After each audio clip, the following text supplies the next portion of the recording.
Challenges of nation building, राष्ट्र निर्माण में चुनौतियां। मैंने आपको पहले ही बोला था कि आप एक बुक में पढ़ोगे वर्ल्ड पॉलिटिक्स और एक बुक में पढ़ोगे इंडियन पॉलिटिक्स। पॉलिटिक्स चैप्टर जो है ना प्रैक्टिकल है, पीस है पॉलिटिक्स, पीस है प्रैक्टिकल। यहाँ से एक बात समझना, ऐसे जैसे अपन बोलते हैं हिस्ट्री, हिस्ट्री को भी दो टुकड़ों में बांटो तो हाई स्टोरी, स्टोरी को समझोगे तो ही समझ में आएगी। ऐसे पॉलिटिक्स को जब प्रैक्टिकली इम्प्लीमेंट करवाओगे तो समझ में आएगा, समझे आपको। और अगर आप प्रैक्टिकली चीज़ों को जोड़ना नहीं सीखोगे तो आप नंबर तो ले आओगे लेकिन आप चीज़ों को नहीं समझ पाओगे। आज भी कई बच्चों में, कई लोगों में ये डाउट है कि भैया पार्लियामेंट्री और प्रेसिडेंशियल में डिफरेंस क्या है। आज भी कई लोगों को ये डाउट है कि भैया फेडरलिज्म और यूनिटरी में क्या डिफरेंस है। आज भी कई लोगों को ये दिक्कत है कि भैया लिंग्विस्टिक पॉलिसी क्या होता है। आज भी कई लोगों को ये प्रॉब्लम है कि भैया लोकल लेवल गवर्नमेंट का मतलब क्या है। आज भी ये दिक्कत आती है कि डिसेंट्रलाइजेशन मतलब क्या होता है। डिसेंट्रलाइजेशन का मतलब होता है विकेंद्रीकरण। नेशन बिल्डिंग, राष्ट्र निर्माण में चुनौतियाँ, कि आखिर जब देश बना तो उसके सामने क्या क्या चैलेंजेस आए। आमतौर पर आप जानते हो ये माइग्रेशन प्रॉब्लम थी, आप जानते हो ये स्टेट रीऑर्गेनाइजेशन प्रॉब्लम थी, आप जानते हो भैया डाइवर्सिटी प्रॉब्लम थी, आप जानते हो कॉन्स्टिट्यूशन को इम्प्लीमेंट कराना प्रॉब्लम थी। लेकिन ये प्रॉब्लम वो थी जो आपको दिख रही थी। असल में प्रॉब्लम्स क्या थी वो अपन को समझना है। असल में चुनौतियाँ क्या थी देश के सामने, राष्ट्र बनने के सामने, वो अपन को समझना है। एक देश का निर्माण, मैंने आपको बोला है कोई भी देश बन तो जाता है लेकिन देश के बनने के बाद में स्टेबल होने में पूरे 100 साल लगते हैं। आज भी भारत की राजनीति स्थिर नहीं हो पाई है, एक स्टेबल कंडीशन में नहीं है। जैसे अमेरिका स्टेबल कंडीशन में है, वहाँ की इकोनॉमी चल रही है और अच्छी ग्रो इकोनॉमी हो चुकी है, तो उसको पीछे करने में सालों लग जाएंगे। तो इंडिया को पीछे करने में कल ही कोई भरोसा नहीं कि इंडिया की इकोनॉमी डाउन चली जाए। तो इंडिया की स्टेबल इकोनॉमी अभी तक नहीं हुई है। एशियन कंट्रीज़ की जो इकोनॉमी है वो आज भी स्टेबल नहीं हुई है, समझे आपको। ये आपने कहाँ पढ़ा है, उस वर्ल्ड पॉलिटिक्स में पढ़ा है कि वहाँ आज भी एशिया के अंदर जो डेमोक्रेसी है वो अच्छे से लागू नहीं हो पाई। चाहे पाकिस्तान का केस हो, चाहे बांग्लादेश का केस हो, वहाँ पर रिलीजियस बेस पे इम्प्लीमेंट करा गया। म्यांमार में आज देखो आप, वहाँ पर सैनिक मिलिट्री रूल है। म्यांमार में अभी प्रेजेंट में म्यांमार में कौन सा रूल है, मिलिट्री रूल है। मतलब वहाँ पर डेमोक्रेसी है ही नहीं। श्रीलंका में फाइनेंशियल इमरजेंसी लग चुकी है, समझे बात को। नेपाल के अंदर इंडिया का कॉन्फ्लिक्ट चल रहा है। नेपाल और इंडिया के अच्छे रिलेशन होने के बावजूद भारत और नेपाल के बीच में एक जो रिश्तों में खटास है वो आना शुरू हो गई है। ऐसा क्यों, मैंने आपको बताया है। माओइस्ट, जो माओवादी लोग हैं वो नेपाल में क्या हो चुके हैं, सक्रिय हो चुके हैं, एक्टिव हो चुके हैं। तो नेपाल के अंदर जो माओवादी विचारधारा के लोग हैं वो नेपाल के अंदर के इंडिया के लोगों को एक्सप्लॉइट कर रहे हैं। क्योंकि इंडिया में जो है माओइस्ट पॉलिसी नहीं चलती, ना ही कम्युनिस्ट। इंडिया के अंदर सोशलिस्ट और डेमोक्रेटिक पॉलिसी चलती है, समझे आपको। तो भारत के लोग ऐसा वर्ग तैयार करते हैं, भारत का समाज ऐसा है, भारत का संविधान ऐसा है जहाँ के समाज के हर वर्ग को इक्वलिटी दी जाए। ये प्राइम वर्ड है, ये सोशलिज्म जो वर्ड है ना इंडिया की कॉन्स्टिट्यूशन का प्राइम वर्ड है। डेमोक्रेसी तो है ही, लेकिन सोशलिज्म सबसे प्राइम वर्ड यूज़ करना है आपको बार बार। कि भारत के अंदर जब देश आज़ाद हुआ उसके सामने सबसे बड़ी चुनौती ये थी कि हम समाजवाद को कैसे स्थापित करें। आप इस बात को सुनिए और बेहतरीन तरीके से समझने की कोशिश करिए कि आज़ाद भारत ऐसा होने वाला था जहाँ पर सभी समाज के लोग, सभी वर्ग के लोग, चाहे महिला हो चाहे पुरुष हो, चाहे ऊंची जाति नीची जाति का तो कोई मतलब ही नहीं है, पिछड़ी जाति और जो आगे वाली जाति है, जो आर्थिक जाति आगे बढ़ चुकी है, उनमें कोई अंतर नहीं होगा। विकलांग हो या साधारण पुरुष हो, कोई अंतर नहीं होगा। हिंदू हो, मुस्लिम हो, ईसाई हो, पारसी हो, सिख हो, जैन हो, बौद्ध हो, कोई इनइक्वलिटी नहीं होगी। बच्चा हो, बूढ़ा हो, कोई इनइक्वलिटी नहीं होगी। तो ऐसा समाज स्थापित करना ये सबसे बड़ी चुनौती है। क्योंकि इंडिया की जो डाइवर्सिटी ना वो किसी दुनिया के महादेश के बराबर भी नहीं थी, उससे कई गुना ज़्यादा। दुनिया का कोई देश उठा के देख लो जहाँ पर इतनी बड़ी डाइवर्सिटी हो। दुनिया में कोई भी देश उठा के देख लो जहाँ पर इतनी बड़ी डाइवर्सिटी होने के बाद में अपन ये पढ़ते हैं कि भारत दुनिया का सबसे बड़ा लोकतांत्रिक देश है। तो कितना बड़ा चैलेंज आया होगा उन लोगों के सामने जो भारत के अंदर लोकतंत्र को स्थापित कर रहे होंगे। मैं अभी सिर्फ आपको एक चीज बता रहा हूँ कि आप इस चीज को समझ के देखो कि आज के 70 साल पहले जब संविधान बन रहा होगा और जब अपन आजाद हुए होंगे तो संविधान बनाने वालों के सामने और देश को एकत्रित करने वालों के सामने क्या चुनौतियां रही होगी। क्योंकि सिर्फ संविधान बना ही नहीं, उसको लागू करना बड़ी बात होती है। आप नियम बना लो, कोई दिक्कत नहीं है, नियम को लागू करना बड़ी बात होती है, नियम का पालन करना बड़ी बात होती है। ये 70 साल पुरानी कहानी जो है अपन पढ़ेंगे और फिर देखेंगे अगले चैप्टर्स में कि कैसे एक पार्टी की डोमिनेंसी रही और आगे चल के वो पार्टी की डोमिनेंसी भी खत्म हो गई। लेकिन फिलहाल जो आज अपन को पढ़ना है या जो आज अपन को बेस समझना है वो यही समझना है कि भारत जब आज़ाद हुआ 1947 सन 1947 में 1947 में जब इंडिया इंडिपेंडेंट हुआ एट मिडनाइट ऑफ 15 to 14 अगस्त, तो 14 to 15 अगस्त, 14 अगस्त को बनाया गया पाकिस्तान का इंडिपेंडेंस डे और 15 को बनाया गया इंडिया का। लेकिन आज़ाद होने के बाद में क्या किया गया जो आज अपन इतना आगे चले गए और पाकिस्तान उतना पीछे चले गए। आप लोगों के लिए फायदेमंद इसलिए क्योंकि आप लोग इकोनॉमिक्स का जो आखिरी चैप्टर है इंडियन इकोनॉमिक डेवलपमेंट में, उसमें आप इंडिया पाकिस्तान और इंडिया चाइना का रिलेशन पढ़ोगे। तो आपके लिए तो बड़ी अच्छी चीज़ है कि आप यहाँ से इकोनॉमिक्स का 8 नंबर का चैप्टर कवर कर लोगे। इस पॉलिटी की पूरी दोनों बुक में आप 8 नंबर पक्का कवर कर लोगे। आपको बुक उठा के देखने की जरूरत नहीं पड़ेगी, मैं लिख के दे रहा हूँ। ये जितने भी माओइस्ट थॉट प्रोसेस है, माओवादी है, इंडिया पाकिस्तान इंडिया चाइना का रिलेशन है, ये उसमें दिया हुआ है। बस आपको थोड़ा सा इकोनॉमिक पर्सपेक्टिव जोड़ना है और कुछ भी नहीं है। तो आपके लिए तो वो ज़्यादा फायदेमंद रहने वाला है। बस आप चीज़ों को याद रखना सीखो, जोड़ना सीखो, आप सर्कमस्टांसेस बनाना सीखो, आप अपने आप को उस परिस्थिति में डालना सीखो कि हाँ मैं उस समय पर जब रहा होऊंगा तो मेरे सामने इतनी भयावह परिस्थिति हुई होगी कि मेरे को ये नहीं पता था कि मेरे 10 साल बाद मेरे परिवार की कंडीशन क्या होने वाली है। इंडिया इस कगार पे था कि एक तरफ कुआं था और एक तरफ क्या बोलते हैं, खाई, और एक तरफ कुआं नहीं बोलते यार, खाई, और एक तरफ कुआं, एक तरफ खाई, हाँ जो भी हो, फिर भी उस स्टेबल कंडीशन में इंडिया आगे निकल गया। तो इंडिया ने ऐसे कौन से कदम उठाए, इंडिया ने ऐसा क्या किया, ये इसका रिजल्ट है। तो पहले इस चैप्टर की स्टार्टिंग में पढ़ना है चैलेंजेस, फिर पढ़ना है कि क्या क्या किया, फिर उसके बाद देखना है रिजल्ट क्या रहा। रिजल्ट ये दिख रहा है कि इंडिया के अंदर डेमोक्रेसी स्टैब्लिश हो चुकी है, अच्छे से मल्टी पार्टी सिस्टम है, पार्लियामेंट्री सिस्टम है, सोशलिज्म अच्छे से लागू है, समाज का हर वर्ग आगे डेवलप हो रहा है, ये आपको देखना है। लेकिन बार बार एक चीज को नोटिस करना, चैप्टर का नाम है चैलेंजेस, चैप्टर का नाम है चैलेंजेस, तो बोर्ड में भी क्वेश्चन आएगा चैलेंज के नाम से कि क्या चुनौती थी, what were the challenges at the time of independence. भाई चुनौती, आज़ादी के समय पर क्या चुनौती रही, मैं यहाँ पर बोल दूँ 1.5 घंटा ना वो कम पड़ जाए, और एक ही टॉपिक पर अपन 10 दिन तक बात कर सकते हैं, इतनी बड़ी चुनौतियाँ थी।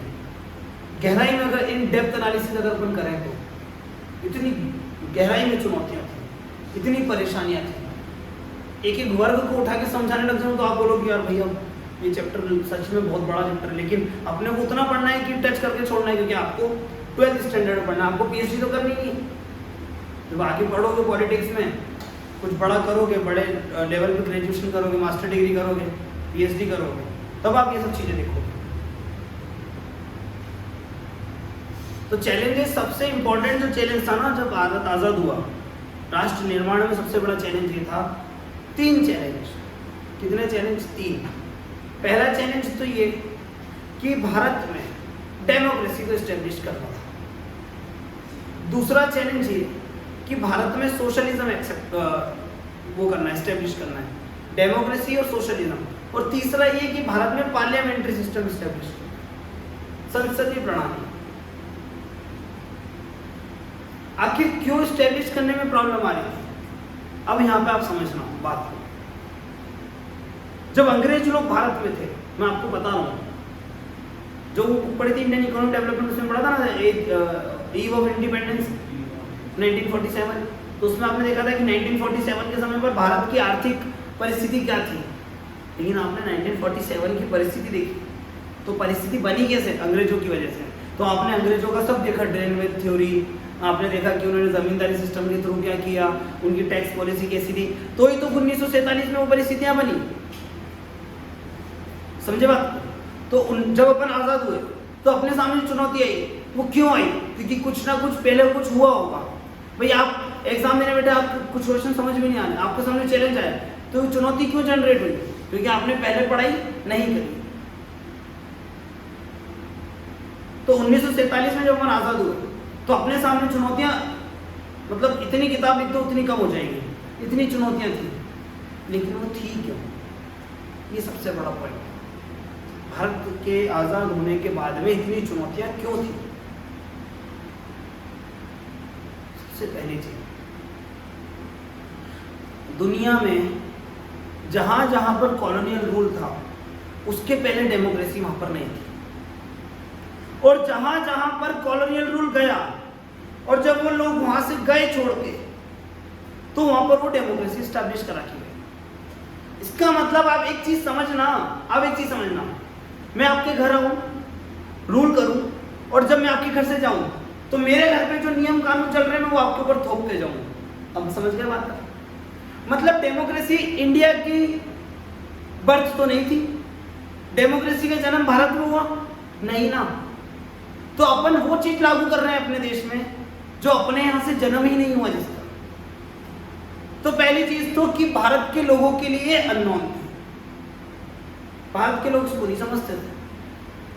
आज भी लोग डेमोक्रेसी को कहां समझते हैं भाई? लोगों को यही नहीं मालूम है वोट किसको करना है, लोगों को यही नहीं मालूम है कि उनके लिए सही कौन है। 2000 का नोट तो बंद हो गया, अब तो 500 के नोट में भी लोग बिक जाएंगे। तो जब लोगों को यही नहीं मालूम है कि असली लोकतंत्र क्या है आज के समय पर, तो 70 साल पहले जब लागू कर रहे होंगे तब कितना बड़ा चुनौती रहा होगा।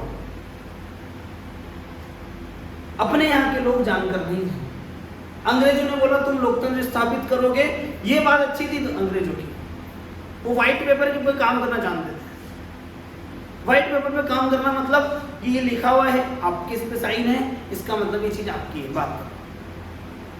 अब आप खुद प्रधानमंत्री से लड़ना बोले अपनी जमीन के लिए, अगर आपका साइन है तो प्रधानमंत्री आपकी जमीन पर कब्जा नहीं कर सकता, आपकी जमीन नहीं ले सकता। अंग्रेजों ने ये चीज अच्छी थी, उन्होंने ऑफिस वर्क सिखाया, लेकिन ऑफिस वर्क के साथ में उन्होंने करप्शन भी सिखा दिया। जहां अच्छाई आएगी वहां बुराई जरूर आएगी। समझे बात को? ये अंग्रेजों ने दिया। तो लोकतंत्र अपने लिए अज्ञान था, अननोन था, भाई हम नहीं जानते थे, हम उससे फ्रेंडली नहीं थे। अब आपके घर में 10 लोग और एक जना ऐसा आके बैठ जाए जिसको आप नहीं जानते हो, और फिर वो अपने नियम कानून लागू करवाए और चले जाए, कितना अजीब रहेगा, अनएक्सेप्टेबल रहेगा भाई, बिल्कुल अनएक्सेप्टेबल रहेगा। तो ये सबसे बड़ी चुनौती कि अपन अननोन थे डेमोक्रेटिक पॉलिसीज से। उसके बाद की चुनौती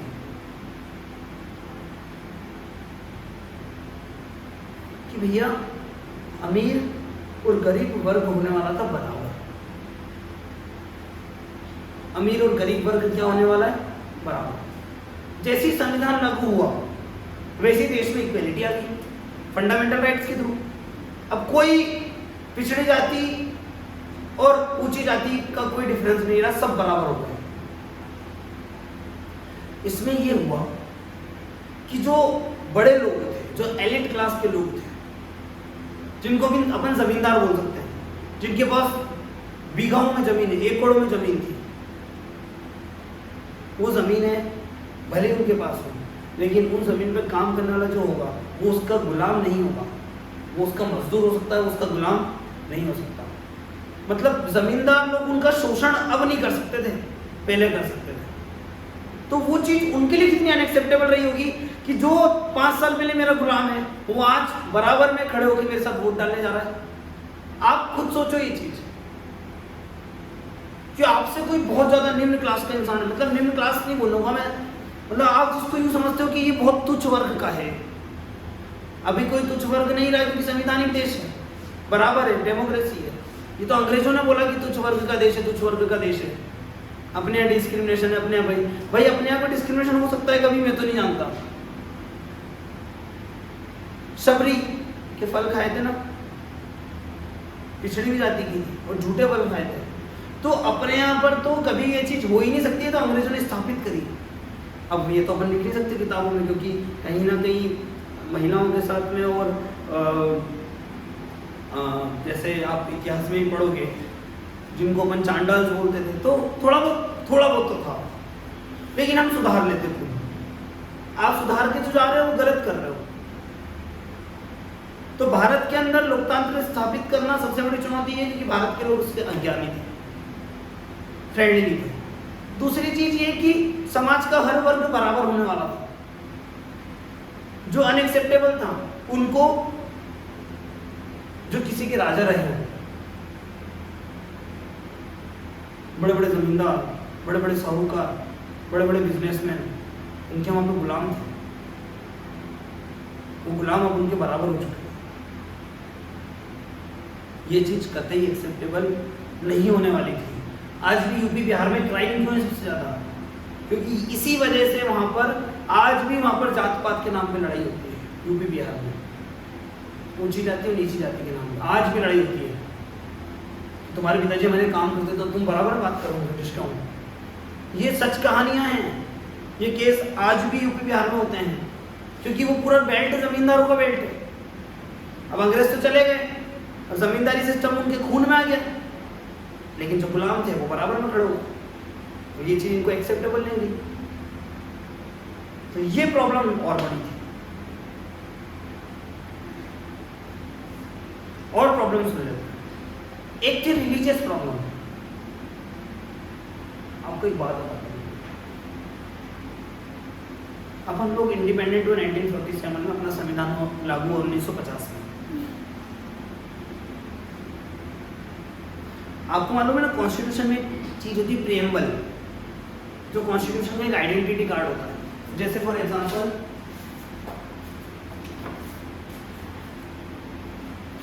आपको इस बुक में क्या पढ़ना है, ये यहाँ पर लिखा हुआ है कंटेंट पूरा, इस बुक में ये चीज है। ऐसे कॉन्स्टिट्यूशन कोई पूरा हर इंसान तो पढ़ नहीं सकता है। अपन हर इंसान कॉन्स्टिट्यूशन पढ़ सकता है? नहीं पढ़ सकता। तो इसलिए आपकी किताबों में 7th 8th 9th 10th class में ऐसी स्टार्टिंग के एक पेज पे लिखा होता था प्रिएम्बल, जिसको हिंदी में बोलते थे प्रस्तावना।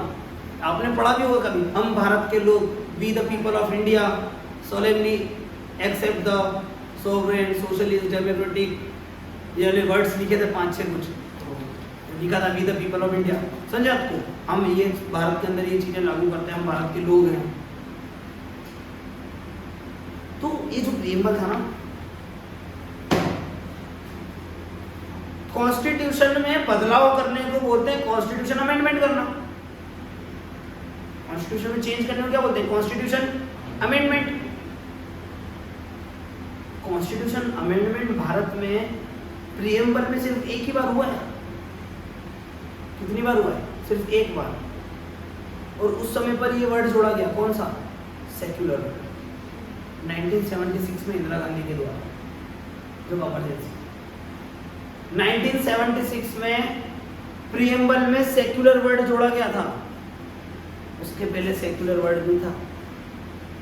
सोचो आप बात को, आप बात को समझने की कोशिश करो। पॉलिटिक्स स्टूडेंट हो, मैं आपको ये नहीं बोल रहा हूँ आप वाद करो किसी जाके, लेकिन 1976 के पहले भारत एक सेक्युलर कंट्री नहीं था। ये संविधान में नहीं लिखा था। प्रिएम्बल में जो वर्ड माना जाएगा, जो लिखा जाएगा वो माना जाएगा। सेक्युलर वर्ड था ही नहीं। सेक्युलर मतलब क्या है? सभी धर्म बराबर होंगे। हालांकि फंडामेंटल राइट्स में इक्वालिटी थी कि माइनॉरिटीज के लिए अलग से वो इंस्टीट्यूशन चला सकते हैं। आर्टिकल 29, आर्टिकल 30 कि वो माइनॉरिटीज के लिए, माइनॉरिटीज में रिलीजियस माइनॉरिटीज भी आ गई और ST/SCs भी आ गए, कि वो अपनी रिलीजियस इंस्टीट्यूशन चला सकते हैं, जिनको अपन बोल सकते हैं जैसे मदरसा। तो ये फंडामेंटल राइट में है, लेकिन प्रिएम्बल में नहीं है। तो फंडामेंटल राइट आपको इक्वालिटी तो प्रोवाइड कर रहा है, लेकिन प्रिएम्बल ये नहीं बोल रहा कि भारत के अंदर सेक्युलरिज्म है। हाँ, हम ये जरूर बोल रहे हैं कि हमारे देश में सब धर्म बराबर है। हमारे देश का कोई धर्म नहीं है, हम ये बोल रहे हैं हमारे देश का कोई धर्म नहीं है, लेकिन हम ये नहीं बोल रहे हम सेक्युलर कंट्री है। बिफोर 1976, 1976 में जब प्रीएम्बल में सेक्युलर वर्ड डाल दिया गया, तब भारत एक सेक्युलर कंट्री ऑफिशियली ठप्पा लग के हो गया। पहले भी था, लेकिन ठप्पे लगने की जरूरत थी, वो इंदिरा गांधी जी ने करवा दिया। आगे पढ़ोगे, नियम कानून की धज्जियां उड़ी है। इमरजेंसी लगना मतलब देश के ऊपर एक काला धब्बा लगना होता है। आपातकाल लगना मतलब होता है कि गवर्नमेंट फेलियर है। पाकिस्तान वाले, अफगानिस्तान वाले, बांग्लादेश, नेपाल वाले इंडिया का इस बात पे लेके मजाक उड़ाते होंगे, भाई तुम्हारे देश में तो इमरजेंसी लगी थी। हाँ तो लगी थी हमारे देश में इमरजेंसी, 3 बार लगी अपने देश में इमरजेंसी। एक पाकिस्तान की वॉर के साथ में, एक चाइना वॉर के साथ में, और एक इंटरनल इमरजेंसी देश इंदिरा गांधी जी की वजह से, क्योंकि उनकी सरकार गिरने वाली थी। तो जहाँ इंदिरा गांधी जी सही है वहाँ पर अपन तारीफ करेंगे, और जहाँ गलत है अपन ये बताएंगे। अपन ये डिसाइड नहीं करने वाले हुए, जो किताब बोलती है वो हिसाब से अपन देखेंगे कि हाँ उस समय पर गवर्नमेंट का ये फेलियर रहा, इमरजेंसी लगा के उन्होंने संविधान में बदलाव कर दिया। ये तो गलत है ना। जब इमरजेंसी लगती है जब पार्लियामेंट वर्क करती है क्या? नहीं करती। संसद काम, सिर्फ कैबिनेट मिनिस्ट्री काम करती है। सोचने वाली बात। किसान बिल पास हुआ था, कोरोना के समय पास हुआ था किसान बिल, जब संसद नहीं चल रही थी। संसद नहीं चलती तो कैबिनेट मिनिस्टर बिल पास कर देते हैं। वो बिल पास हो जाता है, उसके 6 महीने बाद लागू करना पड़ता है। नहीं, जब पार्लियामेंट चलती है उसके 6 महीने बाद उसको साइन करवाने पड़ते हैं। समझ रहे हो आपको? कैबिनेट मिनिस्टर है, मान लो संसद नहीं चल रही, इमरजेंसी में कोई, अभी मान लो अभी रात में कोई बिल पास करना है, पार्लियामेंट नहीं चल रही, बिल पास हो जाएगा, कोई दिक्कत नहीं। लेकिन जब पार्लियामेंट चलेगी तो 6 महीने के अंदर उस बिल को पास करवाना पड़ेगा। मोदी जी ने सोचा ठीक है कोई बात नहीं, किसान बिल अभी तो पास कर देते हैं, जब पार्लियामेंट चलेगी तब 6 महीने के अंदर पास करवा देंगे जैसे जैसे करके, तब तक किसान भी शांत हो जाएंगे। लेकिन किसान पीछे हटने वालों में से नहीं थे। मोदी जी देखे तो और बवाल मच गया। फिर वो ट्रम्प कार्ड खेल गए। क्या कार्ड खेला उन्होंने वेट किया यूपी के चुनाव तक का, और जैसे यूपी के चुनाव पास 2022 में, वैसे ही किसान बिल वापस पास कर गया। तो वहाँ के वेस्टर्न यूपी के सारे लोग खुश हो रहे, और मोदी जी ने हमारी बात सुनी, मोदी जी को वोट करेंगे। किसान बिल में उन्होंने किसान बिल में बैकफुट पाई गवर्नमेंट, फिर भी मोदी जी ने, योगी गवर्नमेंट ने सरकार बना दी। सोचने वाली बात, ये पॉलिटिक्स है। सच और गलत के बीच का जो रास्ता है वो राजनीति है। सच और गलत के बीच का जो रास्ता है वो राजनीति है। ना सच राजनीति, ना सच है ना झूठ है, ये बात ध्यान रखना। ना अच्छा ही है ना बुराई है। राजनीति एक एक्टिविटी है जो हर कोई इंसान अपने मुनाफे के लिए करेगा, और हर कोई इंसान को आप गलत ठहराओगे तो सरकार, गवर्नमेंट देश का डेवलपमेंट नहीं कर पाएगी। तो वो कहीं ना कहीं अच्छा भी करते हैं, सड़कें भी तो बन रही है, स्कूल भी तो खुल रहे हैं, इकोनॉमी भी तो चल रही है। तो सबके पास में पॉजिटिव पॉइंट्स भी और नेगेटिव पॉइंट्स भी है। तो राजनीति सच्चाई और बुराई के बीच का रास्ता है, समझा? जो राजनीति में जाता है उसका कोई नहीं होता। अब देखो खैर, तो भारत के सामने चुनौती समझे, डेमोक्रेसी को स्टेब्लिश कराना, क्योंकि फैमिलियर नहीं थी। एक वर्ग ऐसा स्थापित करना, एक ऐसा सोसाइटी स्टेब्लिश करना, एक ऐसा समाज स्थापित करना जहाँ पे सब लोग क्या हो जाएं, इक्वल हो जाए। ये एक अनएक्सेप्टेबल था किन के लिए? एलिट क्लास के लोगों के लिए। आपको लिखना आना चाहिए। आपको लिखना कब आएगा? जब आप ध्यान से चीजों को सुनोगे और समझोगे। और उसके बाद में भैया इंडिया की डाइवर्सिटी, भारत की विविधता।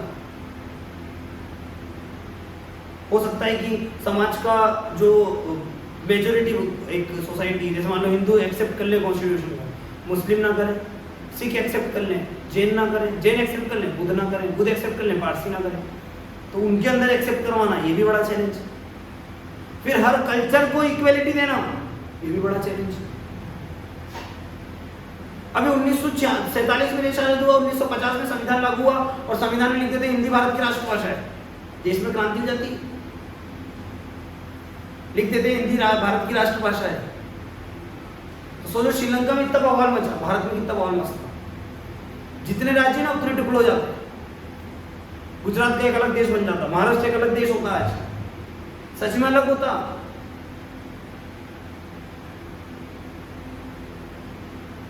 अंग्रेज आए, सिंपल सी लाइन में समझना, अंग्रेज आए, भारत के अलग अलग हिस्सों पर राज किया, पूरा एक सिंगल यूनिट बना दिया, और जब यहां से गए तो सिंगल यूनिट को छोड़ के चले गए। तो आए ना जब, तब तो टुकड़ों टुकड़ों पे राज किया था।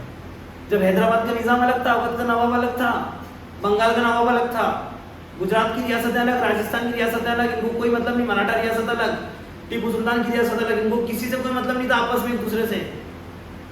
अखंड भारत यहाँ थोड़ी है, तब तो भारत टुकड़ों में था, अंग्रेजों ने तो आके भारत जोड़ा है। लोग समझ ही नहीं पाते हैं। पूरी रेलवे लाइन बिछा दी, महाराष्ट्र से लेके यूपी, यूपी से कर्नाटका, बंगाल, बंगाल से उड़ीसा, उड़ीसा से कर्नाटका, पूरा इंडिया को यूनिफाइड कर दिया। यहाँ से छोड़ के कहा भारत को छोड़ना है, ये भारत को छोड़ दिया। फिर अपन बोलते हैं अंग्रेजों ने भारत तोड़ा। अंग्रेजों ने भारत जोड़ा, तोड़ा तो मुगलों ने, नवाबों ने, रियासतों ने, राजाओं ने।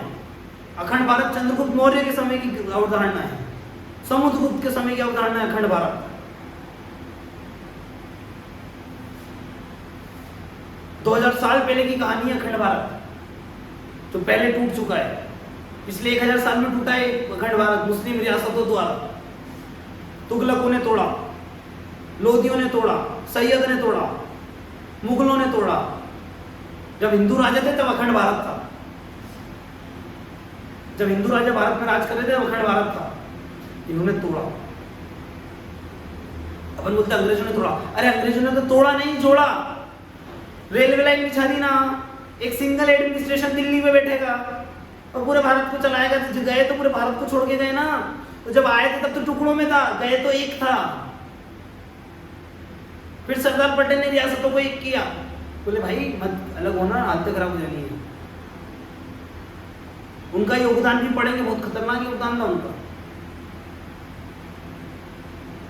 लेकिन किताबों में ये लिख देंगे अपन, तो अंग्रेज ओवर कॉन्फिडेंस क्यों हो जाएंगे, इसलिए नहीं लिखते हैं। अंग्रेज बोलेंगे तुम तो टूटे हुए थे, लो हमने जोड़ा, फिर क्यों मांगते हो उनसे $400 ट्रिलियन? फिर नहीं मांग पाएंगे ना, कोहिनूर की बात नहीं कर पाएंगे। मयूर सिंहासन मुगल एम्पायर का जो वहाँ लेके चलेगा, मयूर सिंहासन सीट जो थी जहाँ पे मुगल शासक बैठता था जिस सीट पे, वो लेके चले गए, वो नहीं मांग पाएंगे ना फिर अपन, इसलिए नहीं बोलते हैं अपन लोग। कुछ बातें छुपी भी रहे तो ज्यादा बेहतर, समझा?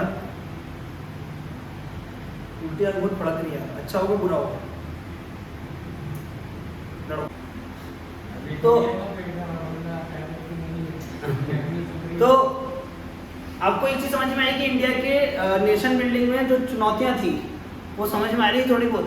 डाइवर्सिटी प्रॉब्लम, इक्वेलिटी की प्रॉब्लम, सोशलिज्म को एस्टेब्लिश करना ये प्रॉब्लम, डेमोक्रेसी को एस्टेब्लिश करना ये प्रॉब्लम।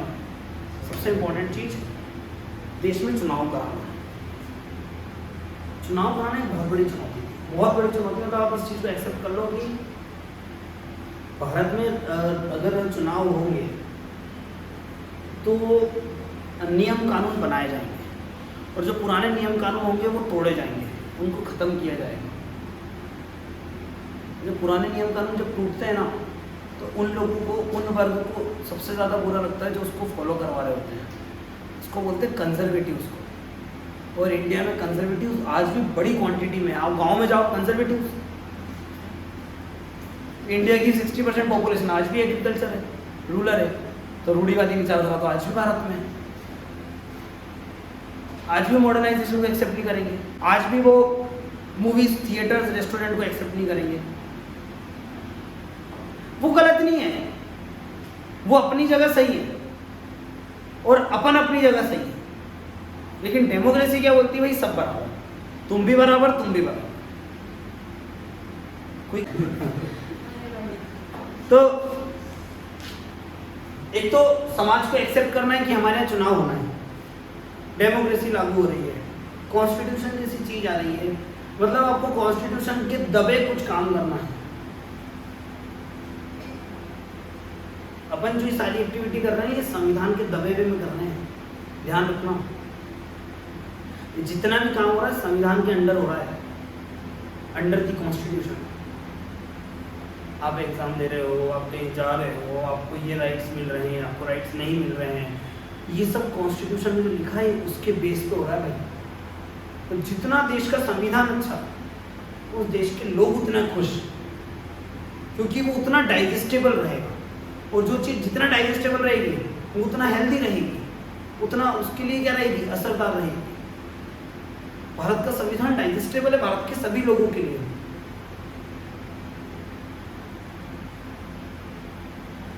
लोग बोलते हैं कि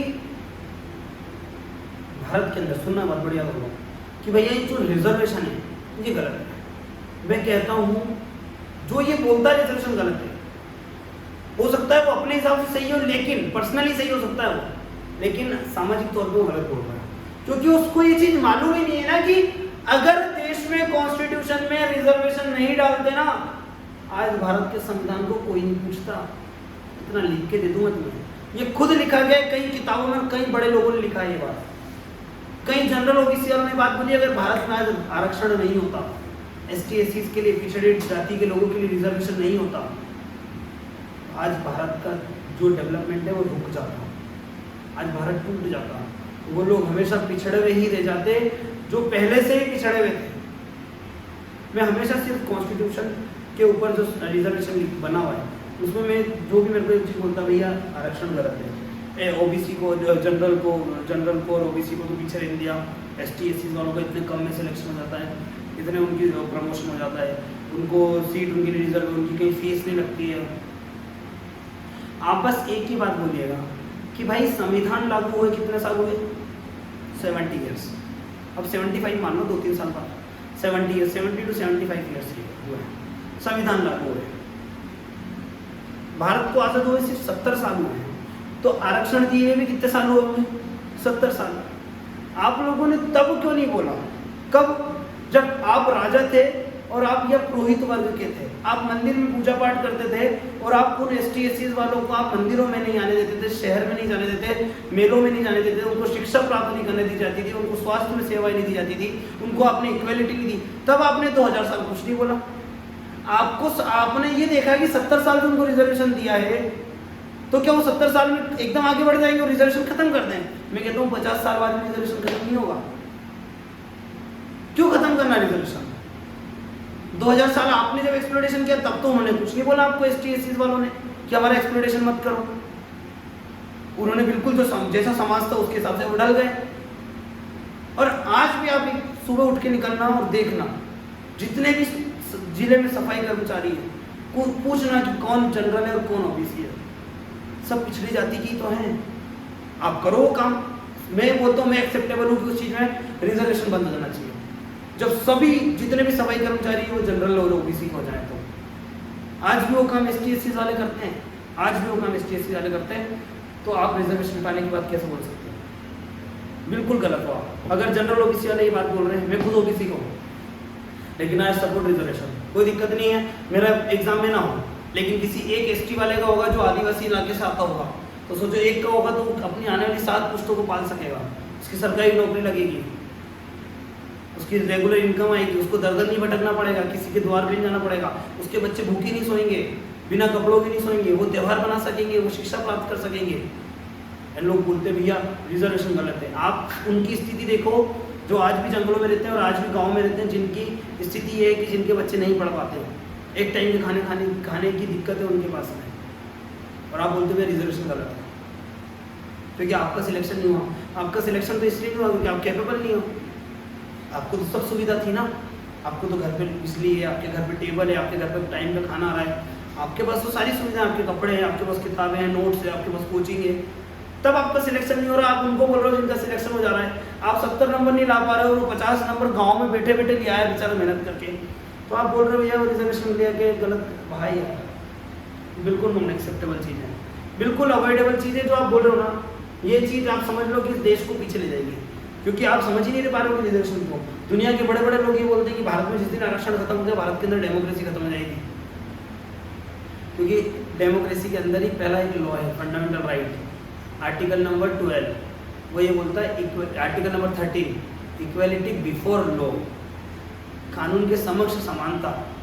आपको फंडामेंटल राइट तो मिल रहा है, आप बोलो भैया राइट टू इक्वेलिटी एक तरीके से रिजर्वेशन को एक्सप्लॉइट कर रहा है कि भैया इक्वेलिटी है तो फिर रिजर्वेशन है, तो रिजर्वेशन तो गलत हो गया, फंडामेंटल राइट टूट गया। बेटा पहला राइट लिखा गया फंडामेंटल, इक्वेलिटी बिफोर लॉ, कि पहले उनको बराबर लाओ फिर उनको फंडामेंटल राइट प्रोवाइड करो। तो जब देश में इक्वेलिटी आ जाएगी ना, इकोनॉमिक इक्वेलिटी, कानूनी तौर पे इक्वेलिटी, तब रिजर्वेशन अपने आप खत्म हो जाएगा। आर्टिकल नंबर 13 बोल रहा है जब बराबर हो जाए तो हटा देना, कानून के समक्ष बराबर हो जाए तो फिर हटा देना, तो गलत है। तो ये चुनौतियां हैं, ये चुनौतियां थी कि कैसे समाज एक्सेप्ट करेगा कॉन्स्टिट्यूशन को, कैसे माइनॉरिटीज देश में आगे जाएंगे, कैसे कुछ इतनी रियासतें हैं जो भारत में छोटी छोटी रियासतें जिनकी 50,000 पॉपुलेशन, 1 लाख पॉपुलेशन थी, वो माइनॉरिटीज में थे। उनको डर था कि हमारे यहाँ पर राजा जो है, राजा वाला सिस्टम खत्म हो जाएगा, हमारे ऊपर एक राष्ट्रपति या प्रधानमंत्री होगा, कहीं ऐसा ना हो हमारे राइट्स का एक्सप्लॉइटेशन करे। बहुत चुनौतियां थी संविधान बनाने में और देश को आगे बढ़ने में। आपके लिए ये चीज़ आसान हो सकती है, लेकिन ये चीज़ समझना बहुत परेशानी वाली बात है। और फिर उसके बाद जब देश आज़ाद हुआ, माइग्रेशन की प्रॉब्लम भी तो कितनी थी, कितने लोग, लाखों लोग मारे गए, कितने लाखों लोग देश छोड़ के आए, कितने लाखों लोग देश छोड़ के गए। एक प्रॉब्लम नहीं, चुनौतियाँ थी, चैलेंज नहीं था, चैलेंजेस थे। At the formation of India, formation of nation building, राष्ट्र निर्माण में बहुत चुनौतियाँ, जिसको अपन आज भी अगर बोलें कि भैया कोई आसान चीज़ है यार, और बल्कि आसान तो कहाँ होना था, पाकिस्तान में आसान होना था। एक तरह के लोग, कोई भी लॉ पास करना फटाक से एक्सेप्ट हो जाएगा, लेकिन वहाँ आसान नहीं हो पाएगा। क्यों? क्योंकि कॉन्स्टिट्यूशन वहाँ का इस तरीके का था कि वहाँ पे मिलिट्री के पास में पावर ज़्यादा आ जाती है। तो सारी चीज़ों को निचोड़ जो है वो क्या है, कॉन्स्टिट्यूशन भाई। तो आप आंसर लिखो ना, तो कॉन्स्टिट्यूशन की तारीफ जरूर करना, सामने वाला बड़ा खुश हो जाएगा कि हाँ भाई इंसान संविधान के बारे में जानता है, इसका मतलब है इसको ज्ञान है राजनीति का। कुछ चीज़ें होती है जो नहीं आती तो सीखना जरूरी होता है, उसके लिए आपको अपने ऊपर वर्कआउट करना जरूरी है। सेल्फ वर्कआउट करो, किताब लेके बैठो और बैठ के उस चीज़ को समझो। जैसे मान लो माइग्रेशन प्रॉब्लम आ गया, सोचो माइग्रेशन प्रॉब्लम क्यों हुई होगी, कहाँ पे हुई होगी, क्यों पढ़े जा रहे हो, सोचो ना माइग्रेशन प्रॉब्लम कहाँ हुई होगी। ऑफकोर्स जहाँ पर मेजोरिटी और माइनॉरिटी के बीच में लड़ाई चल रही होगी, तो बंगाल और पंजाब प्रांत में। अब आपको इसका आंसर मिल गया, तो अब लिखो कि नुकसान भी ज़्यादा कहाँ हुआ होगा, वहीं हुआ होगा। डेमोक्रेसी स्टेब्लिश कराने में प्रॉब्लम कहाँ हुई होगी, वहीं हुई होगी। ये चीज़ें हैं, ये सारी चीज़ें पढ़नी है, ये चुनौतियाँ हैं। कल अपन लाइन वाइज और चीज़ें पढ़ेंगे ना, तब अपन उस चीज़ को लेंगे। अब इसके बाद